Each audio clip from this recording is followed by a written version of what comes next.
और अगली बड़ी खबर बिहार से, जहां एक और मर्डर हुआ है। वेटरनरी डॉक्टर का गोली मारकर कत्ल कर दिया गया। पटना के पुनपुन में सुरेंद्र केवट का मर्डर हुआ है। खेत से लौटने के दौरान ये वारदात सामने आई। तो बड़ी और अहम खबर इस वक्त बता रहे हैं आपको कि बिहार में एक और मर्डर का मामला सामने आया है। वेटरनरी डॉक्टर का गोली मारकर कत्ल कर दिया गया। पटना के पुनपुन में सुरेंद्र केवट का मर्डर किया गया।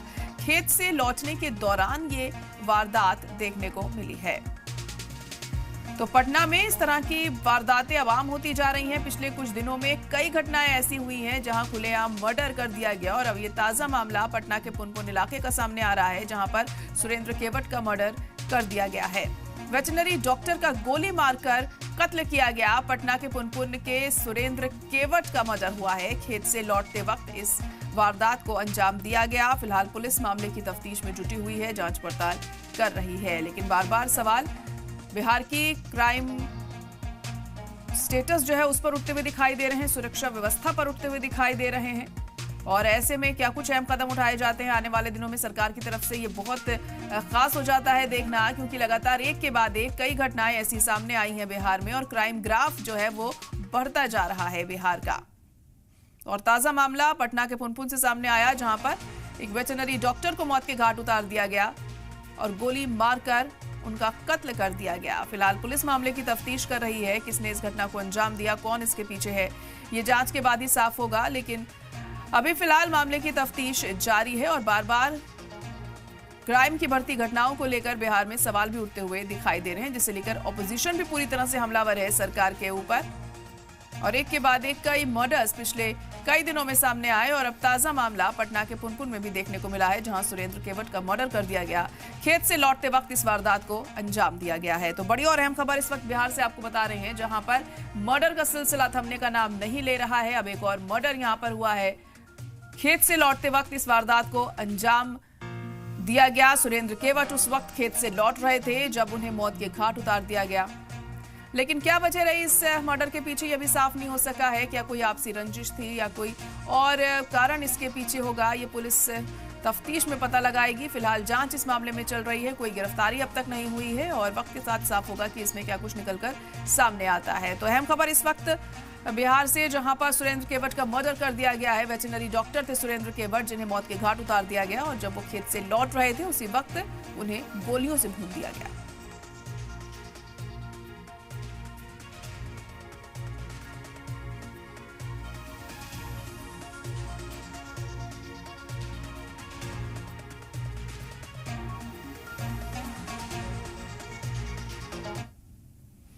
बिहार में मर्डर पर तेजस्वी का पोस्ट सामने आया। इतने मर्डर कोई गिन भी नहीं सकता, बदमाशों को सरकार का प्रोटेक्शन है, ये तेजस्वी यादव ने कहा। एनडीए लीडरान बदमाशों के साझेदार हैं। तो तेजस्वी यादव ने यहां सरकार को घेरा है। जिस तरह से एक के बाद एक कई मर्डर्स इस दौरान हुए हैं बिहार में, इतने मर्डर कोई गिन भी नहीं सकता, ये तेजस्वी ने कहा। बदमाशों को सरकार का प्रोटेक्शन हासिल है, इसी वजह से बेधड़क होकर इस तरह की घटनाएं बार बार सामने आ रही हैं। एनडीए लीडरान बदमाशों के साझेदार हैं, ये भी तेजस्वी की तरफ से कहा गया है। तो सरकार को यहां पर जमकर घेरा जा रहा है तेजस्वी यादव के जरिए। इससे पहले भी लगातार वो सवाल उठाते रहे हैं, और जो मर्डर्स पिछले दिनों हुए उस पर भी उन्होंने सरकार पर सवाल उठाए कि क्राइम ग्राफ आखिर कहां जा रहा है बिहार का।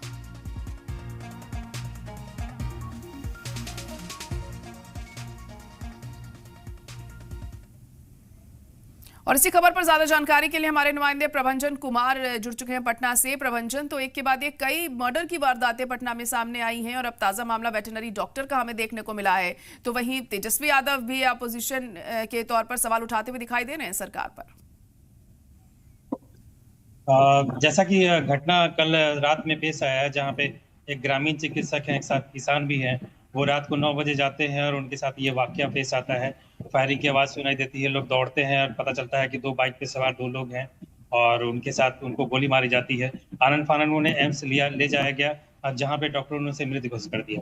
अब घटना के बाद जो परिजन है उनका ये जो हाल है वो बहुत दर्दनाक है। वो रो रो के उनका बुरा हाल है।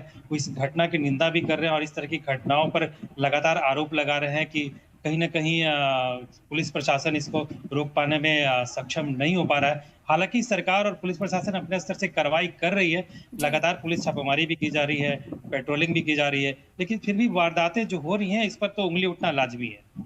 बिल्कुल। और देखिए, पिछले कुछ दिनों में कई इस तरह की घटनाएं सामने आई हैं और इसी वजह से ऑपोजिशन भी पूरी तरह से हमलावर सरकार पर दिखाई दे रहा है। क्या सरकार की तरफ से अब तक कोई जवाब आया है इसे लेकर?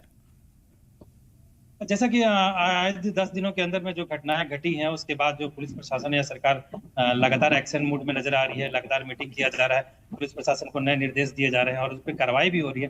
पुलिस छापामारी भी कर रही है और लगातार आरोपियों को धरपकड़ भी कर रही है और अपराधियों को छानबीन भी की जा रही है। लेकिन इसके बावजूद भी इस तरह की घटनाएं थमने का नाम नहीं ले रही हैं, जो कहीं ना कहीं लोगों के मन में ये असुरक्षा की भावना पैदा कर रही है। जी जी। और अब इस ताजे मामले को लेकर पुलिस का क्या कहना है कि आखिर कौन इसके पीछे हो सकता है? अब तक जांच में क्या कुछ निकलकर सामने आया है? चूंकि ये घटना रात को 10 बजे हुई है, परिजन पुलिस को कुछ बता नहीं पाए। ऐसे पुलिस लगातार आसपास के रास्तों में जो सीसीटीवी कैमरे हैं उनको देख रही है, उनकी निगरानी कर रही है, शायद आरोपियों की पहचान करने में जुटी हुई है। लेकिन अब तक घटना के पीछे छुपे कारण या फिर आरोपियों की पहचान नहीं हो पाई है। चलिए ठीक है, बहुत शुक्रिया सारी जानकारी के लिए प्रभंजन।